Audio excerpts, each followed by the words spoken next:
A graça e a paz do eterno Deus por saudação aos internautas. Estação Profeta, que é a de Frei José, vosso servidor, com o e-mail de freijosésimões@gmail.com. Vamos iniciar com a oração. Pai que estás nos céus, nosso Criador, estamos gratos por todos os dias, renovas as tuas misericórdias em nossas vidas. Te agradecemos por teres otorgado mais um ano de vida aos nossos familiares, amigos e internautas, aniversariantes no mês de maio. Que eles também possam ser gratos pelo dom da vida que lhes concedeste.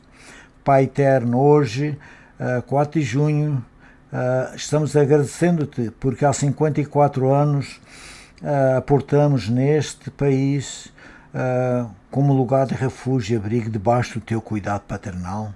Todavia, reconhecemos, sem a tua ajuda, seria impossível chegar até aqui. Mais uma vez, aceita a nossa gratidão. Pai, estamos vivendo em nosso planeta cheio de conflitos. Por favor, protege todos os teus filhos. Em nossas considerações sobre Zaqueu, estás demonstrando o teu grande amor pelos pecadores. Pai, dá-nos discernimento para não sermos achados como traidor do teu ministério. Dá-nos a tua paz, proteção que precisamos 24 horas ao dia e o perdão das nossas faltas. Te suplicamos em nome do nosso Salvador, que pagou a nossa culpa no Calvário. Amém, amém.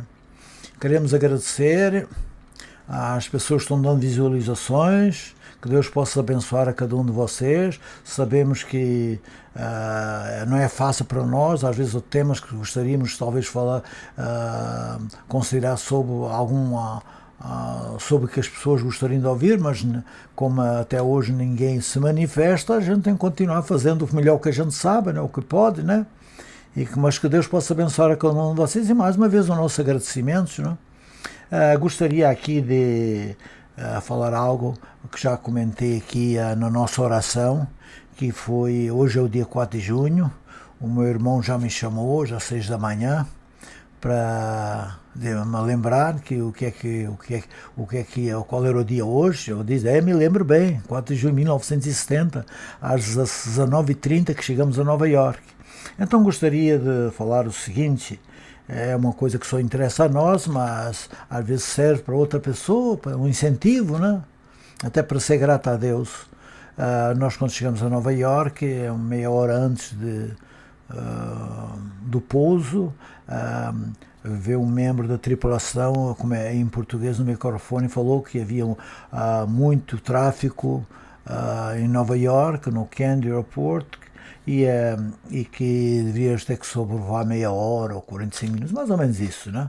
E então o que acontece? Naquele tempo a aeronave andava por cima da cidade, agora depois do 11 de setembro dizem que não é mais assim, e então depois passou algumas 2 ou 3 vezes por cima do Hudson River, a Estado da Liberdade e a New Jersey, voltava até a fazer tempo disso. Então nesse tempo eu digo assim, bom, agora não temos outra solução, para nós não existe, nós éramos 4, 3 irmãos e o nosso pai, 2 irmãos estavam prestando serviço militar nas ex-colônias portuguesas na África, e então éramos 4, né? E então o que acontece é o seguinte, o nosso pai tinha um número de telefone, não conhecíamos ninguém, não tínhamos correspondência com ninguém, e acho que o nosso pai tinha escrito uma carta com um pastor que estava lá em New Bedford, mas depois já não estava mais. Quando nós chegámos a Nova York, disse, não, vocês não podem vir para onde eu estou, não posso dar apoio para vocês porque aqui ninguém sabe falar português. Então New Bedford River, que são 2 cidades a 12 milhas, né? Menos de 20 km uma da outra, e cada cidade tem 100 mil habitantes, e muitas indústrias naquele tempo, né? E 60 ou 70% de todo mundo falava português. Então era mais fácil. E então o que é que eu fiz? Ontem, na quinta-feira passada, eu chamei para uma pessoa que nos recebeu em casa naquele tempo, né? Éramos de 4, né? E por alguns dias, né? Nos colocou, até nós arranjamos um apartamento, né? E essa pessoa está no Brasil já há 50 anos, e todos os anos eu chamo para ele, às vezes 2 vezes por ano, né?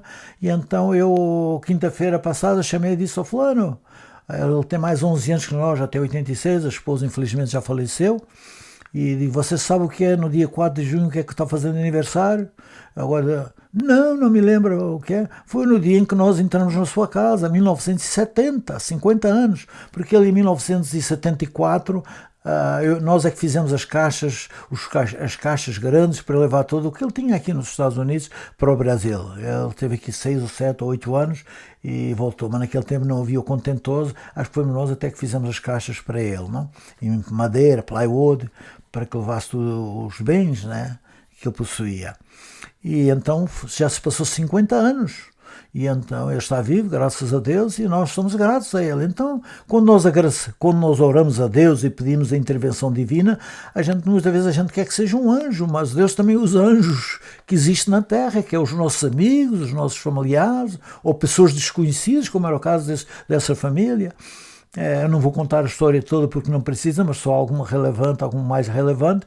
E vocês veem, ao fim de 2 semanas, nós éramos 4, nós depois arranjamos de Fall River, primeiro fomos receber 3 ou 4, 5 dias em Fall River, viemos para New Bedford, como já falei para vocês. Então, e ao fim de 2 semanas, nós tínhamos amizade com pessoas que nós não conhecíamos, nem do nosso país, nem eram familiares nossos, como se nós tivéssemos uma amizade há 20 ou 30 anos, não é? É interessante, não é? Todas as pessoas, infelizmente a maioria dessas pessoas já faleceram, porque a maioria deles eram todos mais velhos que nós, e graças a Deus que essas pessoas nos ajudaram. Eu cheguei aqui, tenho que tirar a carteira de condução, tenho que arranjar documentos, e a pessoa como é que vai, não sabe como é que as coisas funcionam. E então é isso, foi uma bênção. Para vocês terem uma ideia, mais ou menos como era a amizade que nós tínhamos, houve uma família dessas que também foi embora em 1985 para o Brasil. Eles já eram do Rio Grande do Sul, mas depois já foram para Curitiba, porque antes de vir para cá já estavam morando algum tempo em Curitiba. E nós, em 1990, fui mais a Cláudia, fomos viajar lá, tivemos 2 semanas, e então fomos visitar essas pessoas. Mais que ele, mas foi uma dessas famílias que já estava. Tinha mais outras famílias que já estavam lá também. E então o que acontece é o seguinte: eu tinha o endereço, a gente alugou um carro, não foi preciso ir ninguém buscar no aeroporto, e cheguei à porta, né? Quando a gente fala o mesmo idioma, tudo se torna de fácil, não? Naquele tempo não havia mapa, nem andei um dia inteiro a procurar em São Paulo para conseguir um mapa, nem consegui um mapa. E não havia internet, mas lá conseguimos chegar ao lugar certo. E quando chegamos a casa, vi que era o lugar, o número da porta, e sabe o que é que eu fiz para essas pessoas? Talvez eu nunca fiz isso para mais ninguém, não é? Eu não chamei por telefone, não sei se eles tinham telefone, tinha só o endereço. Eu botei a mão na fechadura, a porta abriu e entrei dentro, cheguei lá, e quando abri a porta dei um grito, né? Eles ficaram muito felizes que a nossa parede não estavam nem contando que a gente ia visitá-los lá no Brasil. Então vocês já veem qual era a amizade que nós tínhamos, não é? Mas o que eu quero agradecer? Quando Deus coloca pessoas nas nossas vidas, temos de ser gratos a Deus por colocar essas pessoas, e também, até porque alguns por amizade, e ser grato a Deus por nos ter colocado essas pessoas que muitos deles foram uma bênção na nossa vida até hoje, né? Obrigado por isso, né? Era isso que eu queria contar para vocês, não? Acerca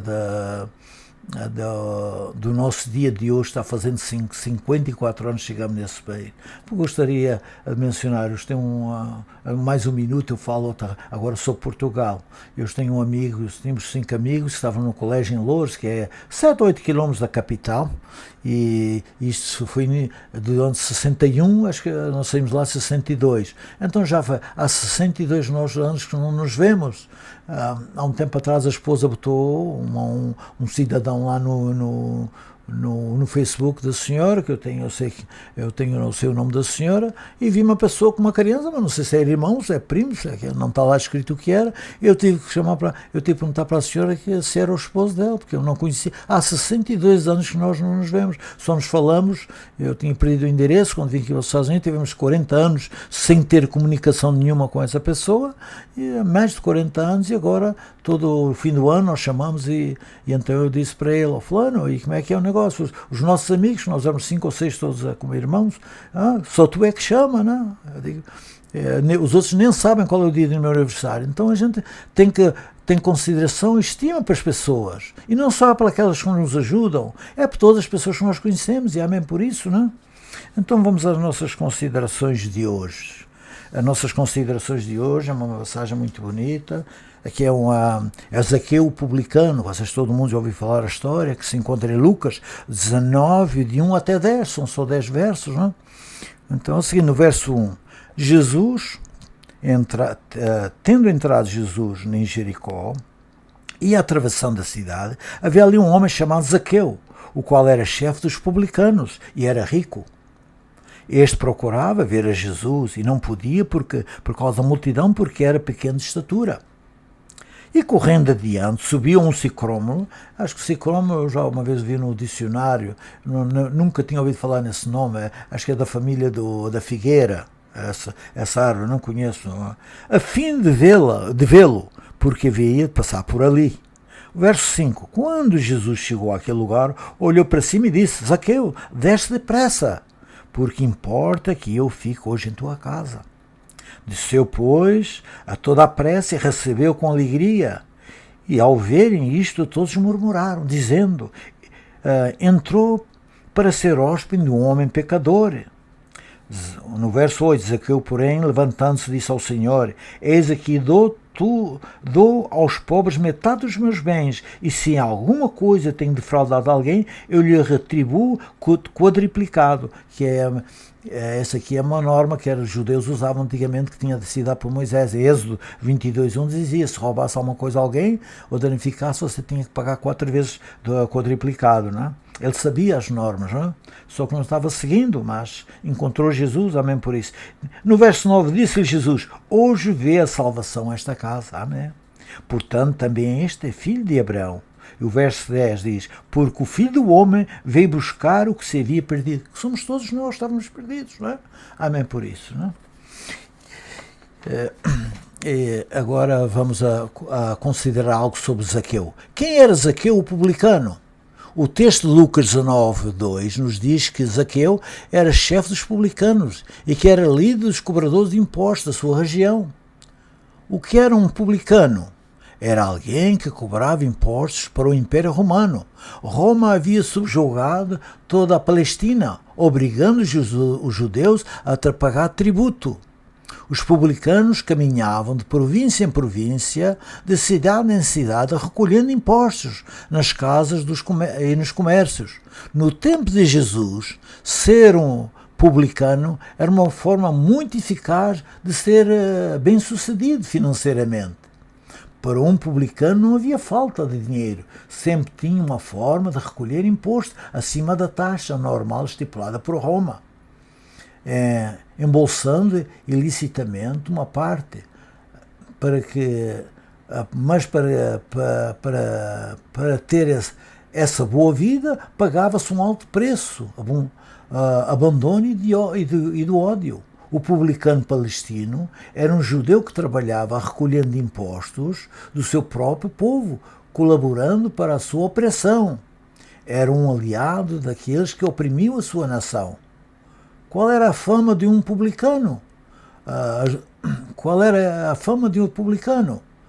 As duas principais eram traidor, devido ao ser aliado ao Império Romano. Segundo, ladrão, cobrava imposto acima da taxa normal estipulada pelo Roma, embolsando o excedente. A perda dos dois bens mais importantes. Primeiro, qual era a perda que ele perdia? Perdia a família. Ele era rejeitado e excluído do convívio familiar e toda a parentela. Tinham um desgosto e repulsa quando um dos membros se tornava publicano. O segundo ponto, a religião. Um judeu que se tornava publicano era impedido de entrar no templo de exercer suas atividades. Nada disso importava para Zaqueu. O dinheiro era a sua busca, e o ganho e o lucro eram a sua ambição. Por meio da sua posição, Zaqueu tornou-se poderoso e rico. Todavia, apesar de toda a sua posição e status, Zaqueu sabia que lhe faltava algo na sua vida. Podemos dividir a vida de Zaqueu em 3 fases. Primeira fase, satisfação da vontade. Quando uma pessoa vai em busca de viver os seus sonhos, satisfazer a sua vontade, ter experiências e desfrutar de prazeres, é um período de um completo distanciamento de Deus. Agiu exatamente como Salomão disse, e tudo quanto desejaram os meus olhos não lhes neguei, em Eclesiastes 2:10. A segunda fase é a fase em que o prazer repetido deixa de ser prazer e vira a desespero, angústia, insatisfação. E nessa fase nada faz sentido. E nesse momento deseja-se algo nunca experimentado antes, alguma coisa diferente. A terceira fase, em busca por algo transcendente, o sublime, o superior, não? Zaqueu decidiu procurar a Jesus. Ele ouviu a respeito dele. Talvez tivesse ouvido através dos que trabalhavam para ele, pois Zaqueu tinha trabalhadores em várias regiões. Tais relatos a respeito de Jesus atraíram o seu coração, como um ímã. Chamaram a sua atenção para algo que nunca havia acontecido antes. Zaqueu encontrou tudo aquilo que mais precisava, a comunhão com o seu Salvador. Amém. Vou repetir novamente. Zaqueu encontrou tudo aquilo que precisava, a comunhão com o seu Salvador. Não? Então gostaria aqui agora de fazer um pequeno comentário sobre o diálogo no verso 5 e o verso 8 em que Zaqueu teve com Jesus. Se vocês lerem o verso 5 lá no capítulo 19 de Lucas, Jesus olhou para cima. Jesus não perguntou para os apóstolos quem é esse senhor que está aí, esse cidadão que está aí em cima dessa árvore, como é que é o nome dele. Ele conhecia Cristo, conhecia os corações. Aqui há dias eu estava vendo um líder religioso aí provando aí que Jesus falava 7 idiomas, para entender todo mundo, senão não. Ele era o nosso, ele revestiu da humanidade, mas ele era divino. As pessoas que não acreditam nisso, não, ele perdoava pecados. Ele sabia o que no coração, quando as pessoas estavam razoando, não, ele sabia o que é que estavam pensando coisa, ele dizia, não, vocês estão pensando isso, mas não é assim. Ele sabia o que no coração das pessoas, ele sabia o nome de Zaqueu, ele não perguntou para ninguém ou para a multidão quem é. Aqui há dias eu cheguei numa loja, estava falando com uma senhora no Walmart e na lapela assim do lado tinha o nome da senhora, mas eu não estava conseguindo ver, eu queria chamar a senhora, queria falar com ela alguma coisa, mas queria chamar pelo nome. Eu não ia chamar a senhora nem pela cor dela, porque ela, a cor dela, nem ia chamá-la porque és americana ou isso ou aquilo, não. E eu disse para a senhora, desculpe, eu queria falar com a senhora, perguntar algo, mas primeiro mencionar o seu nome e não estou vendo o seu nome. Ela me disse, até já não me lembro mais, ela fez assim e eu vi qual era o nome da senhora. Eu disse para ela, eu não gosto de chamar as pessoas, nós gostamos de chamar as pessoas pelo nome, quer dizer, você é de cor e vocês sabem, vocês entendem qual é o meu ponto, que nós hoje infelizmente nós analisamos as pessoas por status, pela boniteza, da maneira que está vestido, pela cor da pele, e isso não funciona para Deus, não é? E então é o seguinte, gostaria de continuar o seguinte, aqui que vemos é o seguinte, agora para não alongar as nossas considerações, Cristo disse para ele, o que é que disse para essa coisa mais linda do mundo, que é que nós precisamos todos, é o quê? Encontrar Jesus. Hoje, vê aqui, a salvação entrou aqui nessa casa. Espero que entre na sua casa e na nossa também, já tivesse entrado. Porque Jesus podia ter dito ao fulano, perante as leis, ele estava dentro das leis judaicas, que era para devolver, dar metade de tudo quanto ele tem, que não foi roubado, e o que foi roubado ele paga 4 vezes mais, ok? E o que acontece assim? Mas perante a lei dos homens, perante a lei de Deus, ele cometeu um pecado, o 8º mandamento. Estava tudo pago perante a sociedade, mas perante Deus tem um pecado, tem uma culpa a pagar. Que essa culpa quem pagou foi o nosso Salvador e não precisou dele pagar. Entendeu? Que Deus podia ter dito... Eu vou simplesmente dar uma ilustração aqui para diversas religiões, ok? Não vou falar aqui mencionar nenhuma. Há religiões que dizem, não, olha, você agora cumpriu pagou tudo perante a sociedade, mas perante Deus você ainda cometeu um pecado. Então o que é? Você vai ter que pagar, tem que passar pelo purgatório ou num lugar qualquer lá por tantos meses para você se purificar para poder entrar no céu. Ou então fazer como muita maioria dos evangélicos falam, tem um julgamento. Então Cristo podia ter dito, olha, quando tu for no julgamento, eu estou lá, estou intercedendo, porque há pessoas, já vi que falar aqui na internet e cultos que hoje, Cristo é o nosso sacerdote, outros dizem que é o nosso advogado. Mas eu tenho uma notícia melhor que essa para dar para vocês. Cristo é o nosso Salvador. Amém por isso, ok? Porque no tempo antigo a função do sacerdote não era perdoar pecados, nunca foi. Era o intercessor entre o homem e Deus, era o intercessor.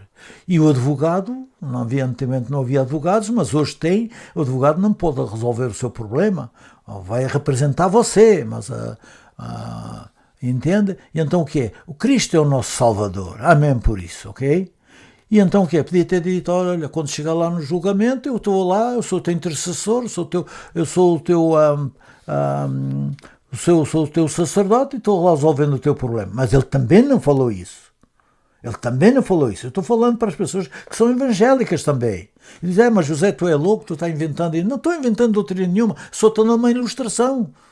Ok? Sobre como é que as coisas acontecem. Quem está num meio evangélico há mais de 60 anos, mesmo que não seja muito inteligente, entende as coisas, entende? Entende? E Deus, Cristo também não falou isso. E o que é que disse? Hoje se entrou a salvação naquele dia, naquela casa, é porque os pecados dele também foram perdoados. E vocês se lerem em Mateus 9,6, a cura do paralítico, Cristo disse, os teus pecados são perdoados. Entende? Cristo disse, não disse, olha, eu vou morrer no Calvário, eu vou pagar a dívida de vocês e vocês e quando chegar lá eu estou intercedendo por vocês quando for no dia do julgamento. Ele não falou isso. Diz, os teus pecados, se aquela pessoa morresse naquela hora que está ali, os seus pecados estavam perdoados, estava salvo. E não foi só isso, como foi da Maria Madalena, desde se ninguém te acusou, eu também não te acusou. Se não acusou, foi porque não colocou pecado nela, perdoou os pecados daquela senhora. O próprio Cristo, quando estava no Calvário, ele disse, Pai, perdoa-os porque eles não sabem o que é que fazem. E Deus vai dizer, não, eu não posso fazer isso. Ele vê a humanidade, o que é que vê? Ele vê buscar aqui o primeiro verso, o verso 10, um verso muito bonito, o que é que diz ali? Ele vê salvar o que estava perdido, vê salvar a humanidade. Amém por isso, né? Que Deus possa abençoar a cada um de vocês e de nós também, e que essa mensagem, essa história dos Zaqueu tão linda que serve para nós, e para vocês também, que Deus possa abençoar a cada um de vocês, é o nosso desejo, a nossa oração. E vamos terminar com uma oração. Senhor Jesus, te agradecemos por esta história do encontro com o teu servo Zaqueu, demonstrando a tua misericórdia com os pecadores. Que as tuas amáveis palavras possam chegar em nossos corações. Todavia, dá-nos o mesmo discernimento que tinha Zaqueu. Ao receber o teu convite, aceitou o chamado com alegria, adquiriu a salvação pelos teus méritos. Amém, amém. Então Zaqueu adquiriu, não foi pelos méritos de Jesus, foi o perdão que ele teve por Jesus, não? Que Jesus deu para ele. Não? Que Deus possa abençoar a cada um de vocês. Desculpem se eu não me soube expressar bem, mas sei que a maior parte das pessoas entende um pouco, entende um pouco de teologia. Que Deus possa abençoar mais uma vez, que daqui a 3 ou 4 semanas possamos estar aqui com uma mensagem que seja útil para vocês e muito mais para nós que temos que estudar essa matéria, não é? Possam sentir a proteção divina nas suas vidas, e sempre que alguém faz alguma coisa para você, agradeça a Deus por ter colocado aquela pessoa na sua vida e agradeça à pessoa por ser usada por Deus para o ajudar. Isso, temos muitas experiências na nossa vida. Há coisas que eu nem posso contar por aqui, ok? Mas o principal que a gente pode falar, pode. Então, que Deus possa abençoar a cada um de vocês, mais uma vez. Foi uma benção, esses 54 anos, né, como eu já falei, do nosso ministério, tem sido uma benção nas nossas vidas. Amém por isso. Muito obrigado a todos, que Deus abençoe. É o nosso desejo, a nossa oração. Obrigado.